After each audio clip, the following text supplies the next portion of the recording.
Hello everyone, welcome to another video lecture of biology class.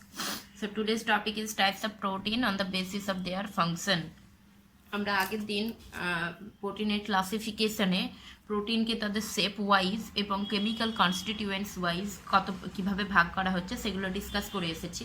So এখন next category, প্রোটিনের next category, সেটা হচ্ছে on the basis of their function, অর্থাৎ protein কী ধরনের function করে তার উপর ডিপেন্ড করে প্রোটিনকে ভাগ করা হচ্ছে। অ্যান্ড সেলের মধ্যে প্রোটিন কিন্তু ডাইভার্স টাইপস অফ ফাংশনের ইনভলভ রয়েছে, অর্থাৎ প্রোটিন কিন্তু একাধিক কাজের সঙ্গে জড়িত সেলের মধ্যে। সো সেই কাজগুলো কি এবং সেই কাজগুলোর ভিত্তিতে আমরা প্রোটিনগুলোকে ভাগ করছি। So first one is structural protein, মানে গঠনগত যে প্রোটিনটা। সো স্ট্রাকচারাল কথাটা থেকেই আমরা বুঝতে পারছি স্ট্রাকচারস মিন কোনো গঠন, তার মানে যে সমস্ত প্রোটিনগুলো কোষীয় কোনো গঠনে অংশগ্রহণ করে বা কোষের বা বডি টিস্যু কোনো কিছু যদি নষ্ট হয়ে যায়, আঘাতপ্রাপ্ত হয়ে যায়, তাহলে সেগুলোকে রিপেয়ার করার কাজ করে, মেরামতির কাজ করে, সেই সমস্ত প্রোটিনগুলোকে স্ট্রাকচারাল প্রোটিন বলা হচ্ছে। Means protein responsible for cellular structure, মানে কোষীয় গঠন, কোষের কোনো পার্টের কোনো একটা অংশকে গঠন করতে সাহায্য করছে।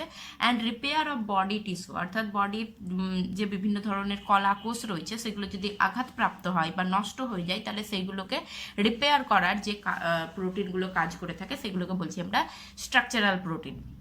তো এখানে এক্সাম্পল আলফা ক্যারাটিন যেমন আমাদের হেয়ারে রয়েছে, নেলস রয়েছে, এই সমস্ত অংশগুলোতে আলফা ক্যারাটিন রয়েছে। আলফা ক্যারাটিনের ফলে এই অংশগুলো গঠিত হচ্ছে। সেকেন্ড ওয়ান ইজ ওসেইন, অ্যান্ড ওসেইন কোথায় থাকে? বোনস, অর্থাৎ যে হাড় যেটা রয়েছে আমাদের শরীরের মধ্যে, সে বোনসের মধ্যে ওসেইন প্রোটিন থাকছে। Tubulin protein, it is even important component of microtubule, অর্থাৎ মাইক্রোটিউবিউল তৈরি হয় টিউবিউলিন প্রোটিন দিয়ে। আবার মাইক্রোটিউবিউল ইন রিটার্ন থাকছে কার মধ্যে? সিলিয়া, ফ্লাজেলা, অর্থাৎ যেগুলো মেনলি লোয়ার অর্গানিজমদের ক্ষেত্রে লোকোমোটরি অর্গান হিসাবে কাজ করে থাকে, মানে মুভমেন্টে সাহায্য করে যে অংশগুলো লোয়ার অর্গানিজমের ক্ষেত্রে, যেমন সিলিয়া, ফ্লাজেলা। এই সিলিয়া আর ফ্লাজেলা তৈরি হয় মাইক্রোটিউবিউল থেকে এবং মাইক্রোটিউবিউলটা তৈরি হয় টিউবিউলিন প্রোটিন থেকে।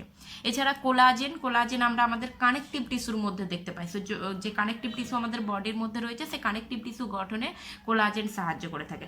সো এই প্রত্যেকটাই আমাদের কোনো বডি পার্ট ফরমেশনে সাহায্য করছে, বডির পার্ট গঠনে সাহায্য করছে, সেই জন্য এটাকে আমরা বলছি স্ট্রাকচারাল প্রোটিন বলছি। Next one is enzymatic protein. So second one is enzymatic protein. And enzymatic protein মানে যে সমস্ত প্রোটিনগুলো এনজাইম রূপে কাজ করে থাকে। So protein acts as enzyme. এবার হোয়াট ইজ এনজাইম? এনজাইম হচ্ছে যে এক ধরনের বায়োক্যাটালিস্ট বলতে পারি আমরা, যেটা সেলের মধ্যে যে সমস্ত বায়োকেমিক্যাল রিয়াকশানগুলো হচ্ছে সেই সমস্ত বায়োকেমিক্যাল রিয়াকশানগুলোকে ক্যাটালাইজ করে। বায়োক্যাটালিস্ট মানে জৈব অনুঘটক। অনুঘটকের কাজ কি? অনুঘটকের কাজ হচ্ছে যেগুলো রাসায়নিক বিক্রিয়া, সেই সমস্ত রাসায়নিক বিক্রিয়াগুলোকে ত্বরান্বিত করা, সেগুলো হচ্ছে অনুঘটকের কাজ। আর এখানে বায়োক্যাটালিস্ট মানে জৈব অনুঘটক, অর্থাৎ যেগুলো সেলের ভিতরে যে রাসায়নিক বিক্রিয়াগুলো ঘটছে, মিনস জৈব রাসায়নিক বিক্রিয়া, সেই জৈব রাসায়নিক বিক্রিয়ার রেটকে স্পিড আপ করছে, অর্থাৎ ত্বরান্বিত করছে।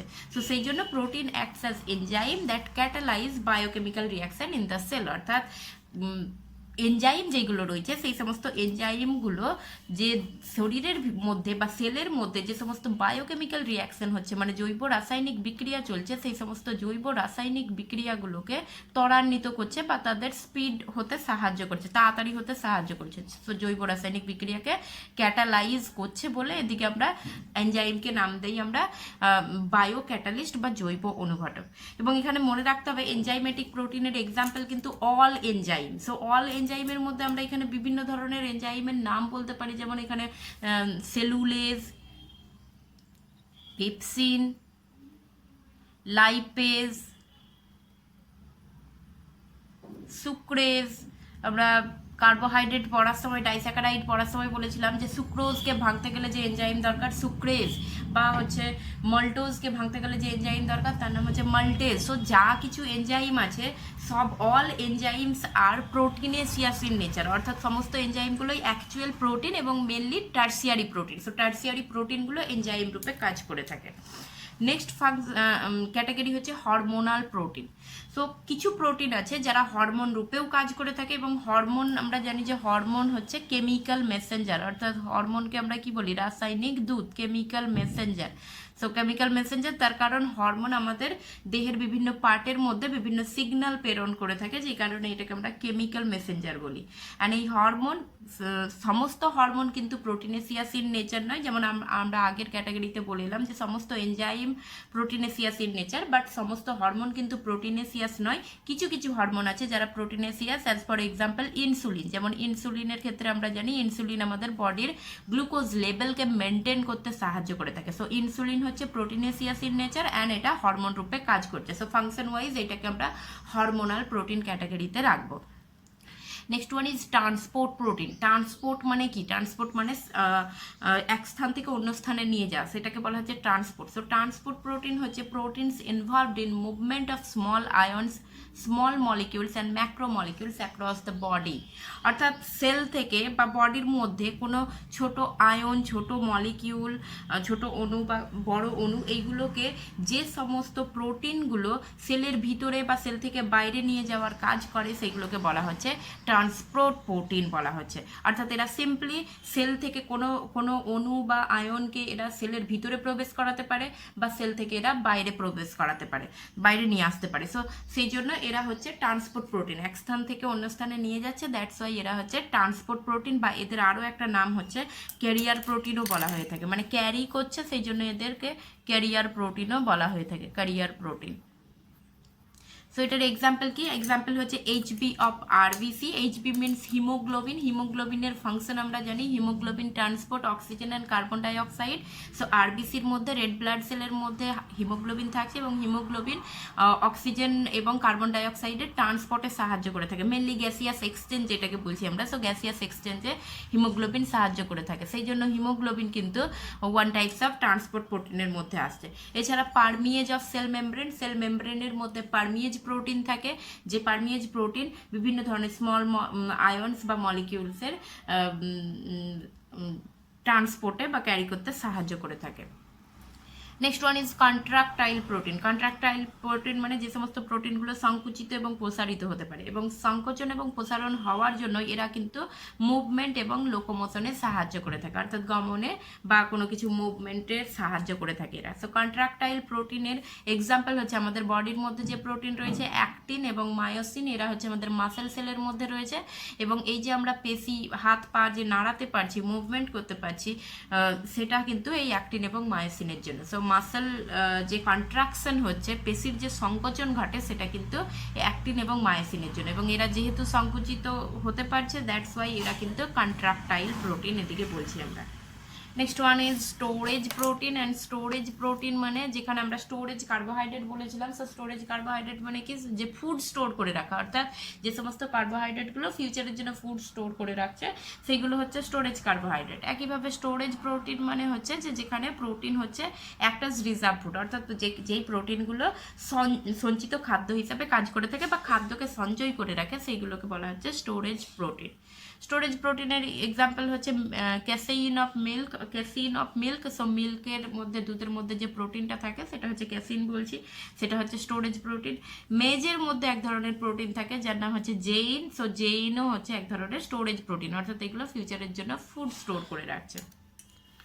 Next one is protective protein. Protective protein হচ্ছে যে সমস্ত প্রোটিনগুলো বডিকে প্রোটেক্টস করে, বা উল্টোভাবে আমরা বলতে পারি প্রোভাইড ইমিউনিটি, অর্থাৎ আমাদের বডিকে ইমিউনিটি প্রোভাইড করছে, মানে অনাক্রম্যতা দান করছে। অ্যান্ড ইমিউনিটি আমরা জানি যে ইমিউনিটি হচ্ছে অনাক্রম্যতা, যেটা আমাদের দেহকে হচ্ছে বিভিন্ন ধরনের রোগ জীবাণুর বিরুদ্ধে লড়াই করতে সাহায্য করে থাকে। সো সেইটাকে বলছি আমরা ইমিউনিটি বলছি। অ্যান্ড এই ইমিউনিটি প্রোভাইড করে যে সমস্ত প্রোটিনগুলো, সেইগুলোকে বলা হচ্ছে প্রোটেক্টিভ প্রোটিন, বা এটার আরও একটা নাম হচ্ছে defensive protein. Defensive protein means, defence কথাটার মানে হচ্ছে প্রতিরক্ষা। সো এখানে যেহেতু আমাদের বডিকে প্রতিরক্ষা প্রদান করছে, সেই জন্য এটার নাম আরেকটা নাম হচ্ছে ডিফেন্সিভ প্রোটিন বলা হচ্ছে এটাকে। এটার এক্সাম্পল কি? ইমিউনোগ্লোবিউলিন। সো ইমিউনোগ্লোবিউলিন মানে যেটা অ্যাকচুয়ালি ইমিউনোগ্লোবিউলিন আমরা মানে খুব সিম্পল ভাষায় যেটাকে আমরা অ্যান্টিবডি বলি। সো ইমিউনোগ্লোবিউলিন ইজ অ্যান্টিবডি, অর্থাৎ আমাদের দেহের মধ্যে যে অ্যান্টিবডি তৈরি হয় কোনো অ্যান্টিজেনের এগেনস্টে, অর্থাৎ দেহের মধ্যে কোনো রোগ জীবাণু প্রবেশ করলে যে অ্যান্টিবডি তৈরি হয় সেই অ্যান্টিবডিটা কিন্তু এক ধরনের প্রোটেক্টিভ প্রোটিন। তার কারণে এই অ্যান্টিবডিটা আমাদের দেহের ভিতরে প্রবিষ্ট বিভিন্ন রোগ জীবাণুগুলোকে ধ্বংস করার কাজ করে থাকে। এছাড়া আছে prothrombin, fibrinogen. So prothrombin, fibrinogen এইগুলো হচ্ছে ক্লটিং ফ্যাক্টর। ক্লটিং ফ্যাক্টর মানে আমাদের দেহ কোনো কিছু কেটে গেলে যখন রক্তক্ষরণ হয় সেই সমস্ত রক্তক্ষরণের সময় ওই প্রোথ্রম্বিন, ফাইব্রিনোজেন এছাড়াও আরও অনেক কিছু ফ্যাক্টর রয়েছে যাদের সহযোগিতায় ওই জায়গাটায় রক্তটা তঞ্জিত হয়ে যায়। সো এই রক্ত তঞ্জনে সাহায্য করছে কি প্রোথ্রম্বিন, ফাইব্রিনোজেন। তার মানে এক প্রকার এইটাও কিন্তু আমাদেরকে ডিফেন্স করছে বা প্রোটেক্ট করছে, কেননা বডির কোনো পার্ট কেটে গেলে সেই কাটা অংশ থেকে খুব সহজেই কিন্তু আমাদের দেহের ভিতরে জীবাণু প্রবেশ করতে পারে। সো এখানে যে পার্টটা কেটে যাচ্ছে সেখানে প্রোথ্রম্বিন, ফাইব্রিনোজেন এরা কিন্তু ক্লট করতে বা রক্তটা তঞ্জিত হতে মানে রক্ত জমাট বাঁধতে ওখানে সাহায্য করছে। সেই জন্য এই প্রোটিনগুলোও কিন্তু প্রোটেক্টিভ প্রোটিন এবং ডিফেন্সিভ প্রোটিনের মধ্যে আসবে। সো এগুলো ফাংশন ওয়াইজ প্রোটিনকে ভাগ করেছি। এছাড়াও আরও কয়েকটা প্রোটিনের ভাগ আছে, যেমন একটা হচ্ছে ফার্স্ট ক্লাস প্রোটিন। এটা হচ্ছে প্রোটিন কোন সোর্স থেকে আমরা পাচ্ছি তার উপর ডিপেন্ড করে প্রোটিনকে ভাগ করা হয়। যেমন first class protein. First class protein কাকে বলবো? ফার্স্ট ক্লাস প্রোটিন হচ্ছে প্রোটিন ফাউন্ড ইন অ্যানিম্যাল, অর্থাৎ যে সমস্ত প্রোটিনগুলো আমরা অ্যানিম্যাল সোর্স থেকে পাই সেই প্রোটিনগুলো হচ্ছে ফার্স্ট ক্লাস প্রোটিনের মধ্যে পাই। যেমন মিটের মধ্যে যেটা রয়েছে মিট, ফিশ, বিভিন্ন ধরনের যে ডেয়ারি প্রোডাক্ট এটসেট্রা। সো এই সমস্ত অর্থাৎ এই প্রোডাক্টগুলো কোথা থেকে আসছে? এই প্রোডাক্টগুলো আসছে কিন্তু অ্যানিম্যাল সোর্স থেকে। তার মানে অ্যানিম্যাল সোর্স থেকে বা প্রাণীজ উৎস থেকে যে সমস্ত প্রোটিনগুলো আমরা পাই সেইগুলো হচ্ছে ফার্স্ট ক্লাস প্রোটিন বা প্রথম শ্রেণীর প্রোটিন বলা হয়। এই ফার্স্ট ক্লাস প্রোটিনের আরও একটা নাম হচ্ছে কমপ্লিট প্রোটিনও একে বলা হয়। কমপ্লিট প্রোটিন এই কারণে বলা হয়, তার কারণ হচ্ছে এই ধরনের প্রোটিনগুলোর মধ্যে সমস্ত যে এসেনশিয়াল অ্যামাইনো অ্যাসিডগুলো আছে সেই সমস্ত এসেনশিয়াল অ্যামাইনো অ্যাসিড কিন্তু আমরা পেয়ে থাকি। সো সেই জন্য এইগুলো হচ্ছে কমপ্লিট প্রোটিন, অর্থাৎ সমস্ত রকম শুধু এসেনশিয়াল নয় 20 টাইপস অফ অ্যামাইনো অ্যাসিডই প্রায় প্রেজেন্ট থাকে, সেই জন্য একে কমপ্লিট প্রোটিনও বলা হয়ে থাকে। সেকেন্ড ক্যাটাগরি হচ্ছে সেকেন্ড ক্লাস প্রোটিন। তো সেকেন্ড ক্লাস প্রোটিন মানে এটা উল্টোটা হবে, অর্থাৎ যে সমস্ত প্রোটিনগুলো আমরা প্ল্যান্ট সোর্স থেকে পেয়ে থাকি সেগুলো হচ্ছে second class protein. So protein found in plant. So প্ল্যান্টসের মধ্যে যে সমস্ত প্রোটিনগুলো থাকে, বা উল্টোভাবে আমরা বলতে পারি যে আমরা যে সমস্ত প্রোটিনগুলো উদ্ভিজ্জ উৎস থেকে বা প্ল্যান্ট সোর্স থেকে পেয়ে থাকি সেইগুলো হচ্ছে সেকেন্ড ক্লাস প্রোটিন। অ্যান্ড এই উদ্ভিজ্জ উৎস থেকে যে প্রোটিনগুলো পেয়ে থাকি তারা কিন্তু তাদের মধ্যে সমস্ত কিন্তু অ্যামাইনো অ্যাসিড প্রেজেন্ট থাকে না। যেমন প্রাণীজ ফার্স্ট ক্লাস প্রোটিনে যেমন সমস্ত অ্যামাইনো অ্যাসিড প্রেজেন্ট থাকে, এখানে কিন্তু সমস্ত অ্যামাইনো অ্যাসিড প্রেজেন্ট থাকে না, সেই জন্য এটাকে বলা হচ্ছে ইনকমপ্লিট প্রোটিন বলা হচ্ছে, ইনকমপ্লিট প্রোটিন। সো এখানে যেমন পালসেস অর্থাৎ ডাল থেকে যে সমস্ত প্রোটিন আমরা পাই বা ভেজিটেবলস থেকে যে সমস্ত প্রোটিন পাই, সো এইগুলো হচ্ছে কিন্তু ইনকমপ্লিট প্রোটিন বা সেকেন্ড ক্লাস প্রোটিনের মধ্যে আসে। এছাড়া আর একটা ক্যাটাগরি আমরা বলতে পারি, সেটা হচ্ছে প্রোটিনটা তৈরি হয়েছে কটা পলিপেপটাইড চেন দিয়ে, তার উপর ডিপেন্ড করে প্রোটিনকে ভাগ করা যেতে পারে। একটা হচ্ছে monomeric protein.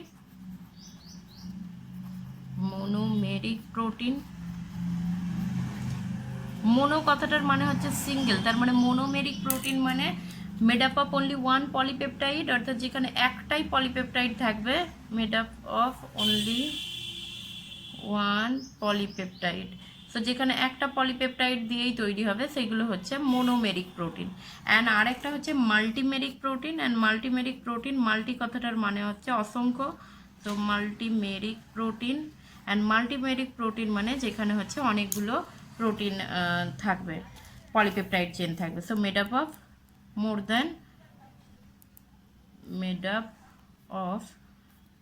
Than one polypeptide. যেমন আমরা একটা এক্সাম্পল বলেছিলাম যে হিমোগ্লোবিন। সো এক্সাম্পল হচ্ছে হিমোগ্লোবিনের ক্ষেত্রে কি দেখিয়েছিলাম আমরা, 4টে পলিপেপটাইড চেন থাকে হিমোগ্লোবিনের ক্ষেত্রে। দুটো আলফা পলিপেপটাইড থাকে আর দুটো বিটা পলিপেপটাইড থাকে, তার মানে 4টে পলিপেপটাইড চেন। সো একের বেশি পলিপেপটাইড চেন মিলিত হয়ে একটা প্রোটিন তৈরি করছে, তাহলে সেই জন্য সেটাকে বলছি আমরা মাল্টিমেরিক প্রোটিন। আর মোনোমেরিক প্রোটিন মানে যেখানে সিঙ্গেল চেন থাকবে, একটাই চেন থাকবে, সেটা হচ্ছে monomeric protein. So this is all about the protein, types of protein. So প্রোটিনের যে যতগুলো ভাগ ছিল, যার যার উপরে বেস করে প্রোটিনকে ভাগ করা হয়েছিল, সেই ক্লাসিফিকেশনগুলো এখানে কমপ্লিট করা হলো।